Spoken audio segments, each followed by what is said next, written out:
Welcome everybody to the first talk of this session. We'll start with Christoph Matzkas, Windows Universal Apps Application Development Done, right? Good luck, Christoph. Morning everyone, hi guys.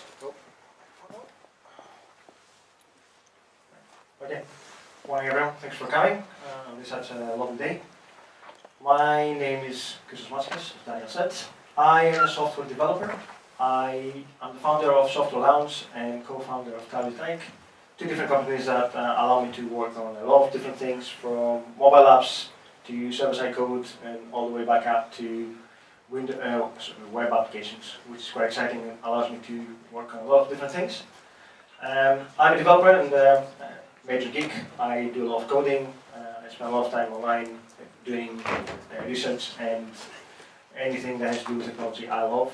And finally, I work with open source. I contribute as much as I can, and I have a couple of open source packages, which keeps me quite busy during the days. I tweet a lot, and I blog as much as I can, so that keeps me quite busy. Everything that has to do with technology, I like. So today, target audience for this talk is mainly people that develop for Windows phones and for Windows Store applications. If you haven't done that before, then that's fine. That's still a talk that can walk you through the process of how to get started. So it's a very interesting discussion that we're going to have today. And the idea is that we're going to be talking about universal apps, what they stand about, what's the universal promise. And we'll be talking about the different perspectives that you can look into universal apps. First from the user perspective, then from the store perspective, and finally from the developer perspective, which is the most important aspect of the things. And we'll see some techniques on how you can do code sharing between your universal app projects and how to increase your servability so you don't have to rewrite the same code over and over again, depending on the platform you target. So a long time ago, that's like 4 or 5 years ago, if you remember, you had this one, which was Windows CE. Quite a few people developed for that. Then you had this one, which was Windows XP, totally different platform. And finally you had the Xbox, which was the gaming platform. Now, if you ever want to develop for them and create a say, universal app, then in that case you had to write 3 distinct applications with very limited servability unless you create some backend code. In effect, you had 3 distinct platforms, 1, 2, 3, and that meant that developing for these, for all 3 of them at the same time was a very monumental task for everyone. That's because you had 3 distinct and fragmented code bases in most scenarios. In most of the cases you didn't have any common APIs. You had slow release cycles. It meant that if you wanted to add new features or fix stuff, then it was very hard because it would take so much time and effort to do it. And for that reason, a lot of people stayed out from developing for all 3 platforms. Now today that has been solved in a very large proportion because Windows and the Microsoft platform came up with the Windows Universal App Platform, which is the idea that we're going to be talking today. So let's say what Windows Universal Apps is. It is an application that can target Windows and Windows Phone, and to some extent you can also use it on the Xbox. Now the universal name has caused a bit of controversy, and some people have some expectations when they hear that name. So let's clarify what it doesn't really mean. It doesn't mean that you get one single binary that you can upload to the store and off you go. It doesn't mean that you get a true universal app that can run on Android and iOS. We are getting to that stage. As Windows and Microsoft iterate through things, you can actually develop for Android as it stands now, but not through the universal apps. So in effect, there are other ways to do it, but not through universal apps. And finally, it's not an HTML, JavaScript, like Cordova, that you can run on different platforms. It is a truly .NET solution that targets store, phone, and your Xbox or gaming platform. So let's discuss what the users expect when they hear a universal app. So if I'm a user, what should I get? First of all, you get a similar theme and similar branding, same color templates, same features that you would expect to see across your phone and your tablet and your desktop. It should be consistent for your users. You should also have the common experience. So if your application provides some kind of, say, image displays, then you should be getting the same experience and functionality throughout the different platforms. You should have shared authentication. Users should not be required, and they don't expect to have to log in to different platforms with different credentials. That's very important. They also expect the data and their profile information to be shared across. If they store something locally, or if they do some kind of other setting configuration, they expect when they drop the phone and they pick up the tablet, things to propagate along. You also get the single app purchase, and that's very important because you can buy the same app, the same universal app from different places. You can buy from the store, the Windows Store, or the Windows Phone Store. What happens is you buy it once, and then when you go to a different device, you can actually redeploy that without having to pay again. So that's a true universal feeling for them. And finally, single app purchases, which is quite common in games or when you have features that are locked through in-app purchases. Users again expect to buy once and then have that, unless it's a perishable one-app purchase, in-app purchase, then you should expect anything that is persistent to persist across all the devices. In effect, you get a number of devices you can see there, and they should all do the same thing at the same time. Now, the store perspective, it's a little bit different. When we talk about universal apps, unfortunately, we have good parts and bad parts. Let's talk about the good parts first. You do get a shared package name. That means that when you create your application in the store, you need to define a name, like My Awesome App, for example. And what happens is, once you create on one store, then you do get the option to associate the same store and the same application on the other store. So if you're doing it on the Windows Store, when you go to the Windows Phone Store, that application is available to link. And that's how you get that universal feeling across the different stores. You also get the single in-app purchase. You pay once and you use everywhere. Unfortunately, at the moment, you do get the option to select different price models for different stores. And it's highly recommended you don't do that, because users will be very frustrated if they buy the app on the Windows Phone Store for 99p or 99 cents, and then they move on to the Windows Store and they have to pay less or more. That can be a bit frustrating for them. So try to keep it consistent, and that's something you have to do yourself. A single in-app purchase, again, any in-app purchase items that you define, they need to be consistent across the two stores, both in naming and pricing. Otherwise, again, you get that user experience which is very, very bad. And roaming data. Again, as soon as you define a universal app, then anything that you define to be stored in the roaming data profile then will be propagated automatically. You don't have to worry about how that gets implemented. It's all handled for you. So that's a good feature to get. And finally, you get share notification model. The idea of push notifications for Windows is quite important, and you see that all the time with the live tiles. The idea is that you only have to push the notification once, and then the Windows platform will take care of the details. Okay. That's the good part. The bad part, which tends to be one at this point, is the fact that you have two distinct stores. You can't upload your app in one place and have everything there. That means also user feedback comes from different stores, and also your money that you collect also comes from different places, which can be a bit confusing. But the biggest pain is actually setting up your app for the stores. However, don't despair, because Windows 10 is coming out and things are converging quite a bit, which is quite exciting. No more different experiences, right? Finally, the developer experience, which is what most people are interested about in this talk, is the fact that it's the fact that you get to develop in one place, which is good. So anything above Visual Studio 2013 Update 2 supports the Universal App Project template, which is something that was added in 2014. You do get one solution with 3 distinct projects, as we'll see later on. You don't get one binary, as we discussed. and that's how the project is organized.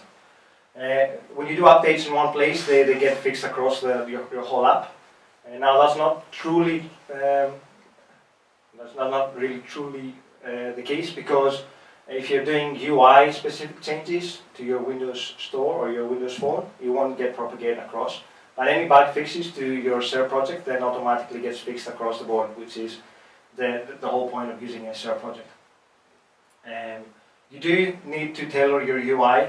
Up until this point, lots of people made a mistake of creating a universal app and then suddenly saying, right, I don't need to do anything else, I'll create my views and then just deploy to different places. Unfortunately, users do expect to have a tailored experience when it comes from one device to another. Phones tend to go up and down quite a lot on Windows, and on your desktop or on your tablet, you do get a lot of sideways action. So try to tailor your UI according to that. The guidelines are there, but they shouldn't be slavishly followed like some people do. And finally, you do get unified APIs with Windows Universal Apps. You get to build both the Windows Phone and the Windows Store app using the WinRT, and that allows you to have a common API to code against, which is the benefit of using the latest template. Now with Windows RT, you actually, and Windows SDKs, you can achieve up to 90% convergence. That's not roughly like 90% exactly. Things are getting better as well as we progress, but the idea is you get a lot of functionality which is common between the two templates, and that's a good benefit that you get when you develop against our platform. So in this case, we can just do a quick demo. The largest percent of applications at the moment are on the Windows Phone Store are actually using the Silverlight solution. We have about 450,000 apps deployed in the store. So the idea is if you were using that, you don't really have to scrap everything and start all over again. There is a way to actually start using a pseudo universal model by following this. So first, let's say that we have already a Windows Phone app which is running on Silverlight. Go to blank app. Maybe it doesn't matter this way. You do get to select between. I think that the screen is not showing. Oh, I'm sorry. I need to.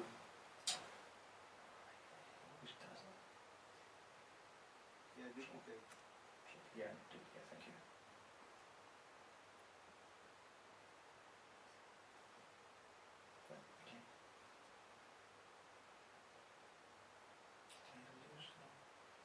So file, new project. So blank app on Silverlight. Now you do get the Windows 8. So when you create a new one, you still get the Windows 8 support, which is quite handy, considering that some people still wanted to target that platform, and you do get the option for Windows 8.1. So let's say you're still on Windows 8 and you want to start using the new features and the new API stuff. In here you see we have the app. There's straight away there's an option to retarget for Windows 8.1, and that means that you can start using the new API features if you want to. That's still on Windows 8.1 Silverlight. It's not the Windows 8.1 RT. Right. So let's retarget that.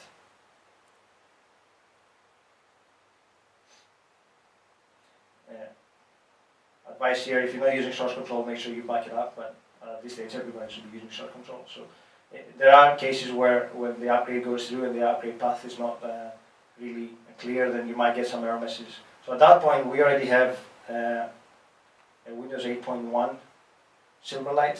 Now you do get a Silverlight next to the Windows Phone. That's because with Windows 8.1 you do get both RT and Silverlight, so that makes it clear and you can see what happens. Now say you got your code there, that's fantastic, everything's working, you can deploy. How do you go about adding a store app, right? To do that fairly easily, you can just say I want to add a Windows Store app. Again, you can see there's a Windows Apps menu here, so we'll use that one and say I want a blank Windows solution. Now at this point you have two distinct code bases. Nothing can be shared, so you can't really share any code between the Windows Phone and the Windows Store app. but to get around this issue, you can just go and create a portable class library. Everybody work with portable class libraries? It's quite common functionality, even if you're not doing Windows Phone or Windows Store application. So you project, and then you just go into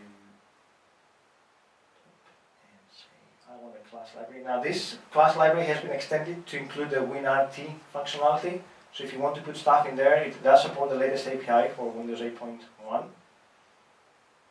And with that created, you can go into, say if you want to go into your Windows Phone and add a reference. So ideally you would move as much as you can into your portable class library, which has one limitation. You use the lowest common denominator when you do these things. So when you're sending stuff between the two target platforms, you will get errors if the same SDK or the same API does not exist across both platforms. So unfortunately that limits you to the lowest implementation. You always have to go with things that can be implemented on both. But it still gives you a lot of benefit in moving your models and your server-side the services and everything else into the PCL. And so where are we? So if you want to add a reference to our PCL, we'll just go into references, add a reference, into solution, and you see that you have your app class there. So, yeah. That's your class library. And that can automatically be shared across. Right, so that's the old way. If you still have an older Windows Phone app running, you don't want to upgrade and use the new stuff, then you can still go with that. There's continuity, which is good. But if you're starting anew and you want to have a nice clean solution, in that case you're in luck, because in that case you can create a universal app which is a lot cleaner. Universal apps at the top, that's a new menu that was added recently, and allows you again to create 4 different types of projects. Again, we'll go with the blank app, but just to show the project structure. Let's ignore that. Okay. Did save, right? Okay. Three different items here. You get the Windows solution, the Windows Store solution. You get the Windows Phone solution, and you get the Windows or the CERT solution. You notice that the entry points for both apps has actually been removed. So your app XAML is the entry point within the SERP project, and that's how you get the common functionality. You can put anything you want on your SERP project. You can put XAML files, you can put user controls, you can put server-side code and common stuff. And what happens is when you build, that SERP project disappears. In fact, doesn't become a binary or anything, but it gets actually copied into the target framework. And that's how things work with the SERPs. It's almost like linked files, but a modern version of that. So back to our presentation.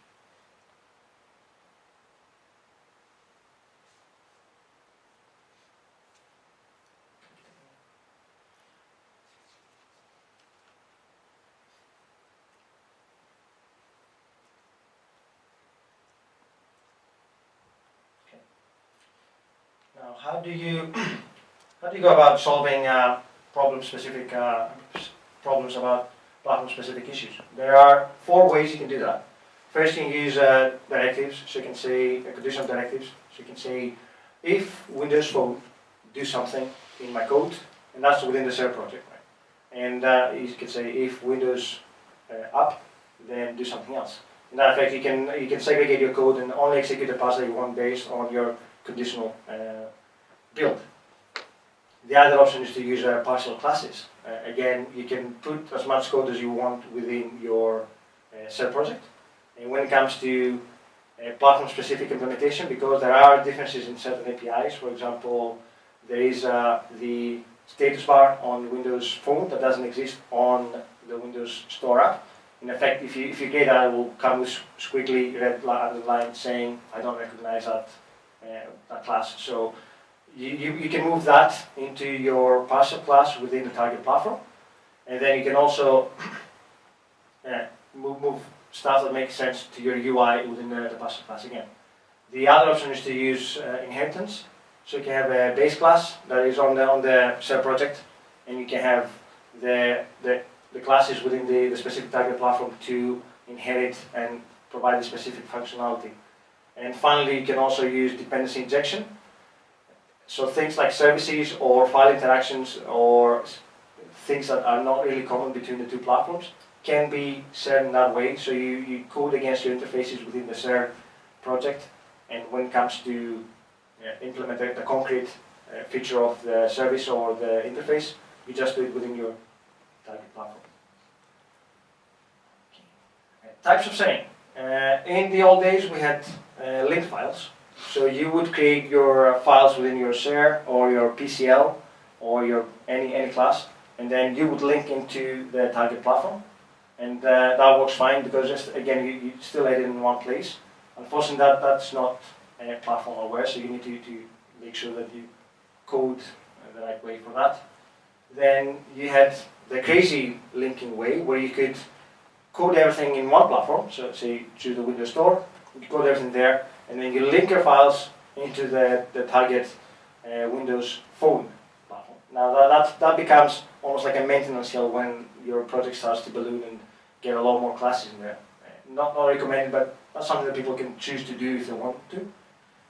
The universal application way, where you have your shared project at the bottom, where you can put things like user controls or things that can work across the two platforms. So say a login screen or a login flyout, which can work across both APIs and both platforms. So you can put that there, and then anything that is UI specific for your platform, you can put on your separate projects. And finally, you get your PCLs. Again, we said there is the ability to do that, and that was the only way a few months ago. But now, if you want to stick with that, then you're absolutely fine. And we do know there's a lot of developers out there that still have legacy, older apps that they still won't support and share code with. So let's do a quick demo on how you would go about sharing and see how that works.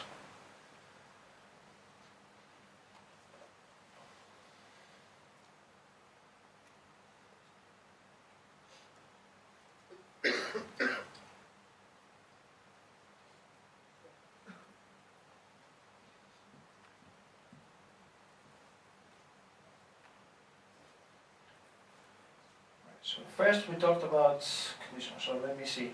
Now, say we want to move our main page, which as you can see exists in both places. It also exists on the Windows 8.1 and the Windows Phone 8.1.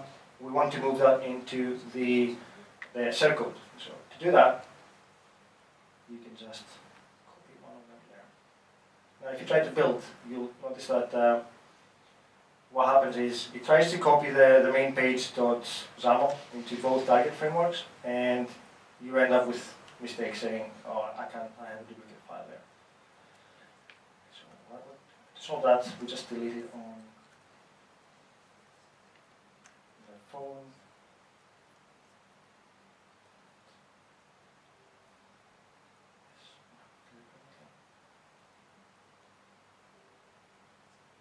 Okay, so right now, if we decide to build, it should build fine.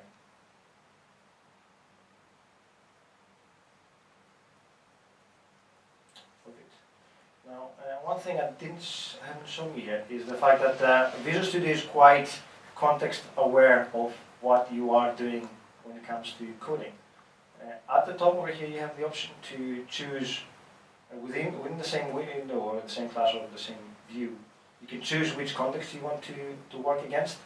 And what happens is, as soon as you do that change, then the whole code becomes aware of the classes that it can be implemented and stuff that can be used or not.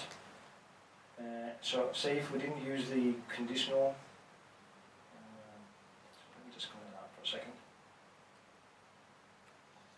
And you'll see you get a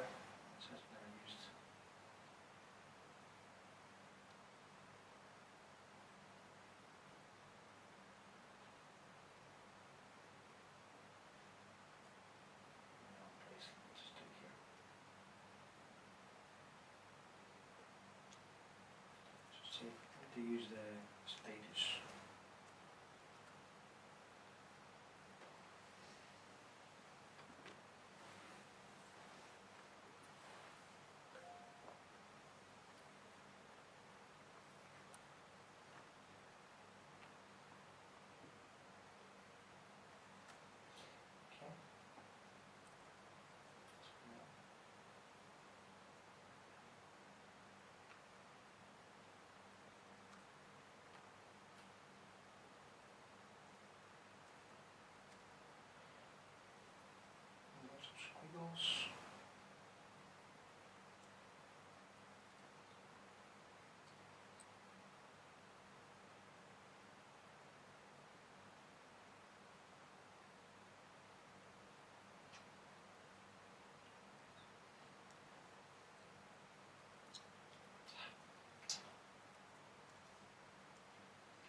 Okay, so if I change that from Windows to Windows Phone, you'll see automatically that this it became context aware and said, right, you got something here that it's for Windows, so I'll enable that.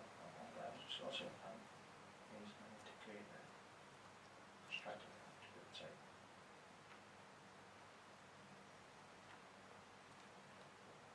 It recognizes it fine, and then when you go into a different context, then automatically hides that away.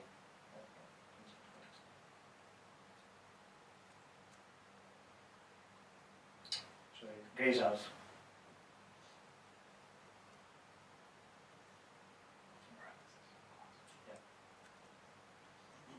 Right, okay, so that's the context aware stuff. You can also decide how you want to target your app. So at the moment we're targeting the Windows Store, and you can use the local machine, which will deploy onto your local, or you can use a simulator, in which case it brings up a whole VM and runs your application within that. Or you can even decide to target a remote machine, so you deploy remotely to a different device if you want to. And from here you can also change your target, rather than using the Solution Explorer. You can just say, I want to actually target the phone, and if you check on the right hand side, you'll see it automatically change your target, and within that you automatically get a different context on where you can run your application. Again, you can run on a device or an emulator and see how your application looks. Right, so we did discuss about the conditional build.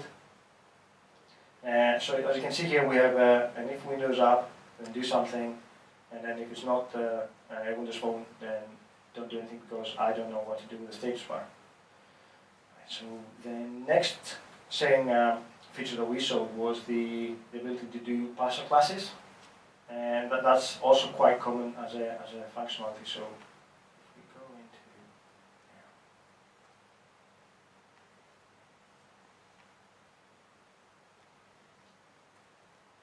so in effect what we have here, we say I want to set the data context of my application to be a main page view model.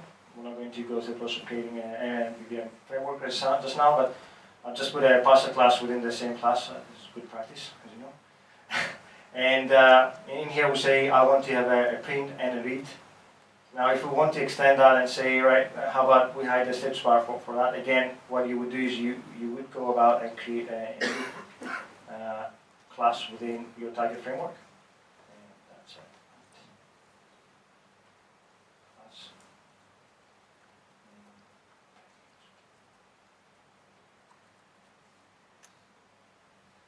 So that's one for the phone. Okay. And parser. Same one for the Windows Phone.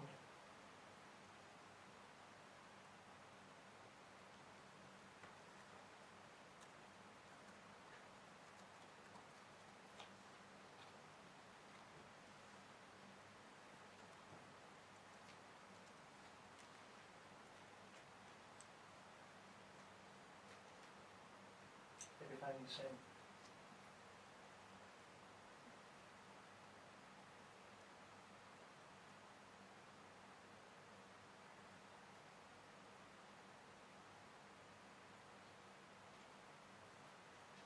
Right, so in this case again, if we wanted to hide the status bar, we'll just move it into the partial class. So in this case, we'll just do this. Just got the code right here. We're on the phone. We're on the phone.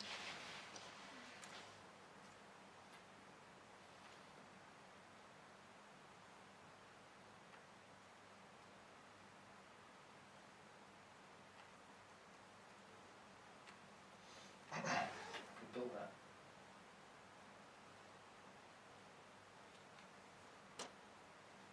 It succeeds fine. I think if you delete one of the views, if you delete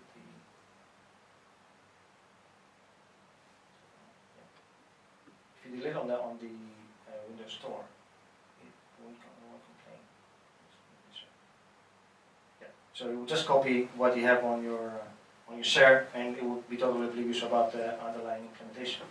And the last model that we talked about was the ability to use abstract or you can use a shield parser class to provide. Oh yeah, you can also have partial methods. I don't know if you're aware of that, which means that when you use a partial method, what you say is there is an option to use that. You don't have to use it, but if you want to actually implement the method, then go ahead and do it for me. And finally, we have the ability to do a base class, and that's most common within PCLs. But with this one, let's go back and change our syrup model. Also, very important, parcels are not supported by PCLs, yes, and your abstract class can be, and again, within the, I think I deleted this one, yeah, oh, this one, on the Windows app. Let's add the class back again.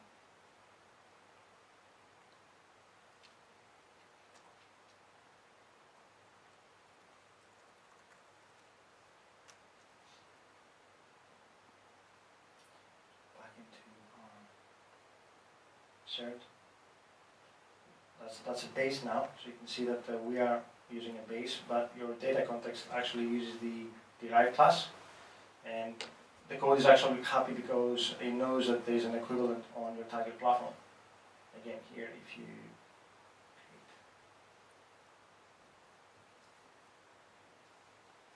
derive that from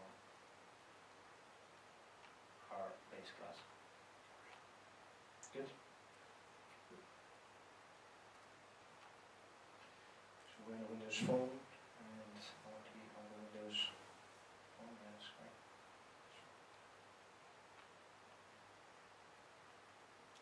No, this one's supposed to be Windows Store. Okay.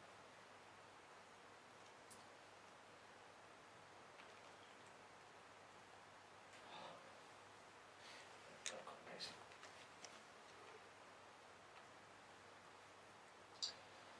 So that's your derived class, and going back to the Windows Phone.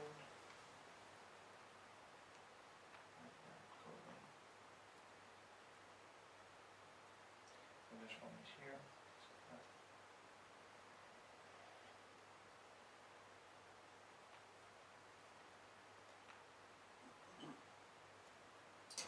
Fine. And if we decide to run that, build.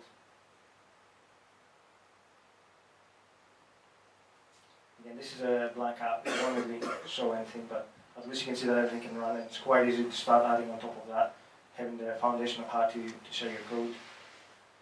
The final thing that we discussed about was the ability to use dependency injection. Usually you wouldn't roll out your own dependency injection features. It's something you can do, absolutely, there's nothing stopping you, but there's some really good frameworks out there, like MVVM Lite and MVVM Cross, which both are built specifically for being used for the phone. They've been optimized, so you get a version with just the libraries, and allows you to do dependency injection, IOC, and on top of that you have messaging and commands and all that, which is quite nice rather than having to roll out your own things. Exception.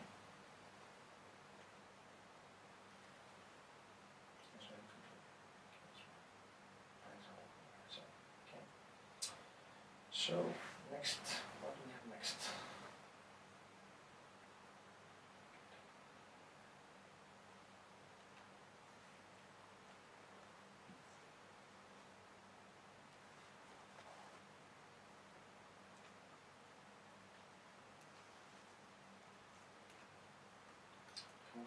You can do it. There you go. Okay, rules of thumb. When you start developing your apps and you try to decide what kind of model you want to use, just be aware that there are some rules of thumb to quickly make your decisions. These are decisions that will need to be taken quite early in the development process. It's quite important that you decide early on how you want to do your model, because going back into your app and trying to fix everything again, it is quite a bit of a pain, and it takes a bit of time to fix things. So decide early on how you want to proceed. Again, we said compilation directives. When you use that, for small things it's quite fine, but once you start getting larger classes on your shared app, and your code becomes a few hundred lines of lines of code, then in that case, what happens is your code is littered with green conditional directives, and it's very, very hard to read. It's almost impossible. So try to keep it at a minimal level, and if you have to move things into the right platform, then just do that. Don't be shy about doing it. Also, conditional directives do not work with XAML. So if you want to have conditional functionality, there are a few options to do some visibility features, but not to the extent that you could use it in the code. You get partial classes, which is the preferred way to share code along things. The only problem with that is that when you have partial classes, there's no unified way to bring all the classes combined together and see what gets implemented. So you have to open each class individually or keep them open in different windows just to see what's happening. You don't get a unified view, so it can be a bit segmented when you try to figure out where things are going bad. And finally, base classes, which are the building foundation for PCLs, and quite a few people use them. It's a familiar model, so quite a few people like to use that approach. And you can use partial and abstract methods to enforce or to give optional implementation to the underlying platform.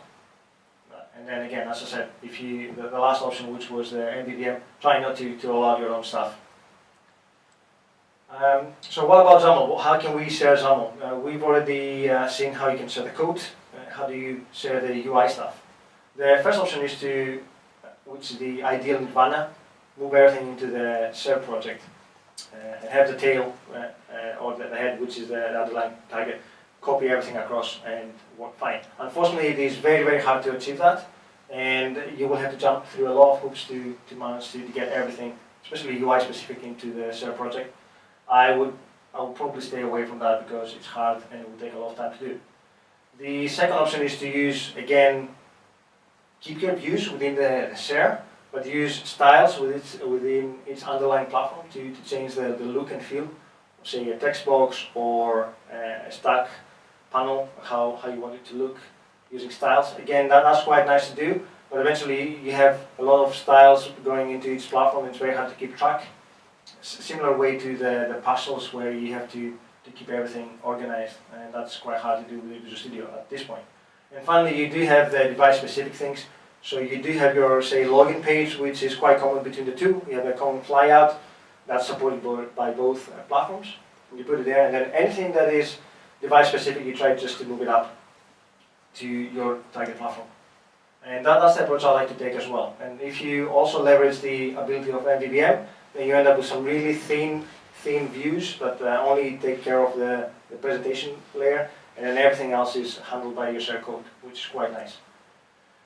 There are strategies, as I said, to use some directives to make things visible or not within your XAML, and that's the visible when phone or visible when Windows. And what happens is it collapses and expands your views based on that directive. Again, it's fairly limited to what you can do, so it can be used in certain cases, but not throughout your XAML. Now, some tips coming from my personal experience when it comes to the development. First of all, I would urge everyone, if you are a developer and you do backend stuff, to get a UX designer. I'm really bad with designing front-end and UX experiences. My wife says I only have 3 colors, and I'm banned from teaching our kids anything to do with colors because I'm very limited to that. Everything is squares and circles. It has to be organized. So for anything that, if you want your application to stand out, if you want your application to have a feel and touch that it's not the vanilla Windows or Windows Store or Windows Phone, then get a designer out there, then you can improve your chances to succeed in the store. Think, before you even start coding or writing a single line of code, think about globalization and internationalization. You can develop a whole app and then realize, oh, you know what, I want to publish to Algeria, or I want to publish to Denmark or Amsterdam, so Netherlands, and then you say, right, oh, I have to go back and fix every single thing. Every single string that you display on your UI needs to be supported, so globalization is quite important. Windows have a nice system to support that, But the problem is that you need to scope that into your development, because a string of 4 letters in English can be a 10-letter string in Indian. So if you want to support that market, you need to think in advance on how your controls are going to look. Solving problems in parallel. When you develop for your apps, try to develop in parallel for both stores. It keeps nice, quite consistent, and the flow of application is quite nice as well, like that.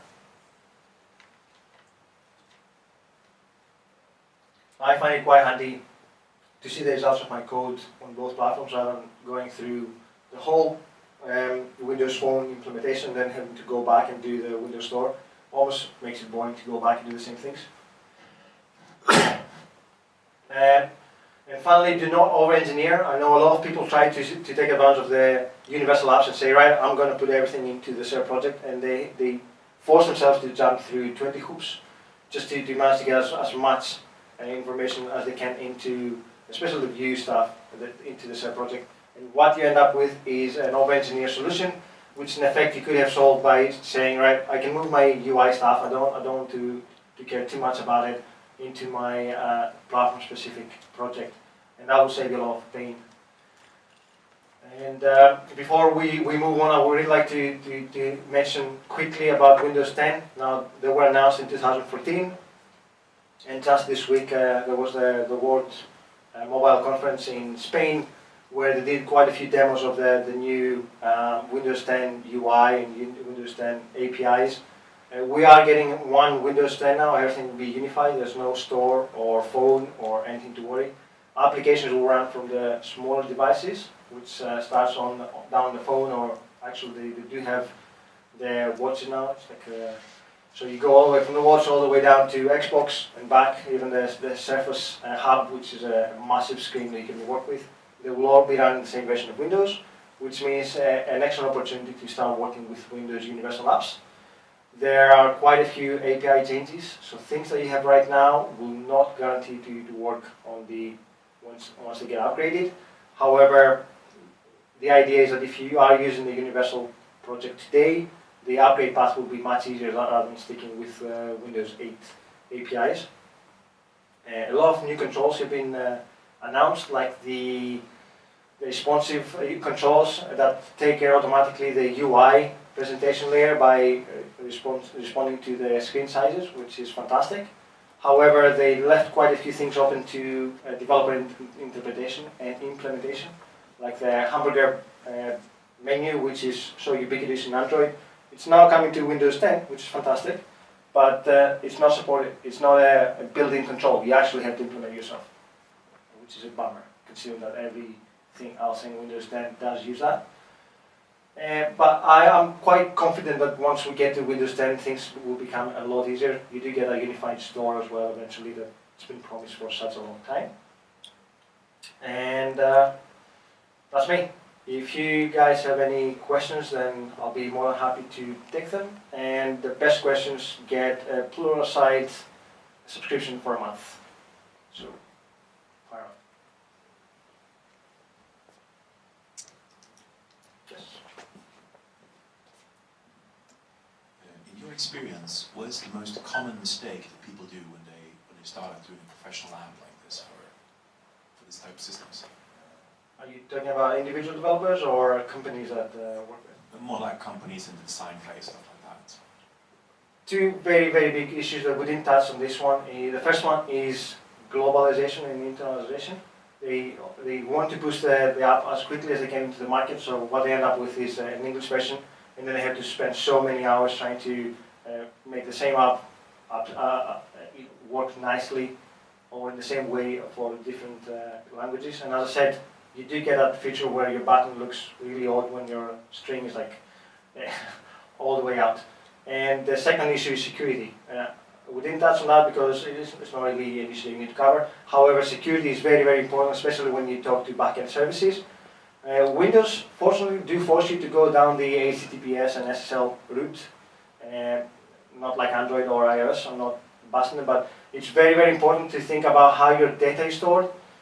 Thinking the fact that when you deploy your app, it's actually on your users' devices, where they can go and crack the device open and take your DLL or your packets, which in effect is just a zip file. When you name it, it's just a zip file you can open, and they can reverse engineer or reverse engineer your code. And what happens is if you got some, I don't know, some crazy hashing algorithm or some security back there that allows them to tap into the user's data, then in effect, like, I don't know, you can use a private key to communicate to an API. What happens then is everybody can access that. So be very, very aware of how you implement your security. Thanks for the question.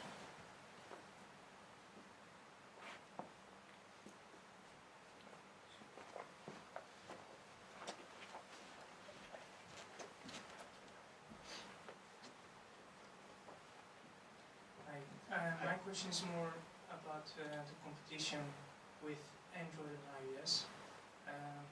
Nowadays, there are relatively less users who are using Windows Phone. Yeah, I would like to hear your opinion about that. And, yeah, about what you can tell me about that. Absolutely, yeah. At the moment, you can use Visual Studio to do Cordova apps, which is fine, but you don't get that native feel. There are quite a few hints that come from the Windows Store developers and evangelists that they are trying to get as much as they can. I think the biggest milestone that they can't work around, or the biggest obstacle they can't work around, is the fact that to compile native for iOS, you need to have a Mac in the backend. There's no way around it. But there are ways to leverage your skills in .NET and do cross-platform application in one go. There are tools out there like Xamarin, and actually there's a new compiler out that works with Visual Studio that allows you to do Swift coding in Visual Studio, and that compiles to native apps across the board. So if you want to explore that, then you use the Swift language, which is, I think they copied the Swift language and all the APIs. In effect, they provide a compilation by using Roslyn, and you do get the same feel. You can develop against everything, but again, I said, if you want to publish for iOS, you still need a Mac to compile against it. But yeah, I mean, there are tools out there to leverage your skills. It doesn't mean that you have to drop everything and move on. Xamarin, for example, allows you to work with the Windows Universal App plus their tools to develop for multiple platforms, and that's good.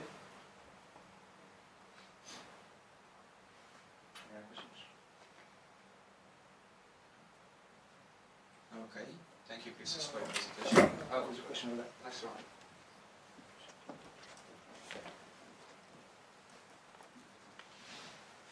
How is Microsoft going to address wearables with Windows 10? I think they do have a separate API at the moment. I don't think you'll be able to run Windows 10. However, they do support running. I think you can run Windows 10 on a Raspberry Pi. So it's not. I don't think it's not doable. I don't think they got to that stage yet, and we're not really near the RTM anyway to see the final version of Windows. But they are really interested in the IoT stuff, the Internet of Things, and they are trying to integrate that. I think you'll be able to run it, because you do get a core.NET, for example, which is a subset of .NET, and you should be able to develop against that without having to worry about the full. You're not using the full .NET, you're using a subset, and that might be able to compile down to smaller wearables. At the moment, I'm not really aware of how that's going to work. Yes? Just a quick comment from that point of perspective. I'm a technical evangelist for Microsoft, so I can sort of answer that question. So with Windows 10 is going to run on all the devices that you will see that have Windows 10. So even wearables, all the way down to Raspberry Pis, but things that are even smaller than that. If it runs Windows 10, it will run the Universal App Model, and you will be able to write the same application on anything from wearables all the way up to, like Chris has mentioned, Xbox and larger devices. But it will all run the same platform. Obviously, the UI part of it is going to be different because on Internet of Things devices, the UI is different. But the Universal App Platform will be the same. Much better than I would say that. Any other questions? No. Thank you, Chris, for your presentation. Now we are having a short coffee break until 11 o'clock. Then the next sessions will start. In room 1, there in the middle we will have Design 101 for developers, presented by Stephen Barnes. In the room upstairs we will have See the Time on Your Wrist by Jeroen Leenaerts. In this room we will have connecting the Bean, the bumpy road to Bluetooth Low Energy on Android by Google Fisher. And don't forget to get your comments for the side. Those who made the questions. Thank you. Thank you.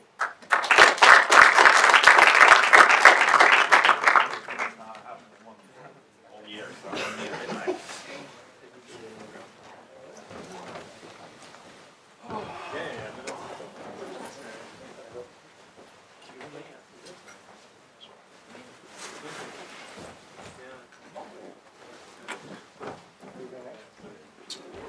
Either here or Design 101 for developers. I haven't really decided yet. Probably here. Grab some coffee? Yeah. Can you pick up my stuff? Give it a flip, yeah.